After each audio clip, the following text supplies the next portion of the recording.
போராட்டத்தில் ஈடுபடும் வழக்கறிஞர்களுக்கு தண்டனை விதிக்க வகை செய்யும் சட்ட திருத்த மசோதாவிற்கு வழக்கறிஞர்கள் சங்கங்கள் கடும் எதிர்ப்பு தெரிவித்துள்ளன.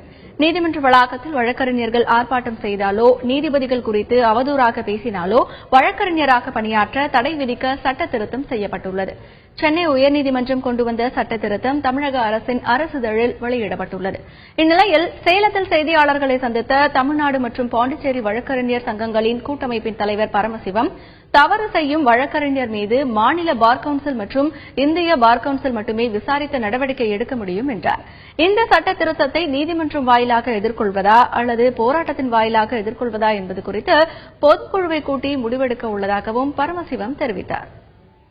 சென்னை உயர்நீதிமன்றம் புதிதாக விதிக்கப்பட்டுள்ள இந்த விதிகள் வழக்கறிஞர்கள் மீது திணிக்கப்படும் அடக்குமுறையாக இருக்கிறது. இதை நாங்கள் வன்மையாக கண்டிக்கின்றோம். இது பற்றி என்ன மேற்கொண்டு நடவடிக்கை எடுக்க வேண்டும் என்பதற்காக நாங்கள் வழக்கறிஞர்களுடைய தமிழ்நாடு பாண்டிச்சேரி கூட்டமைப்பின் பொதுக்குழுவை கூட்டி அந்த பொதுக்குழுவிலே முடிவெடுப்போம்.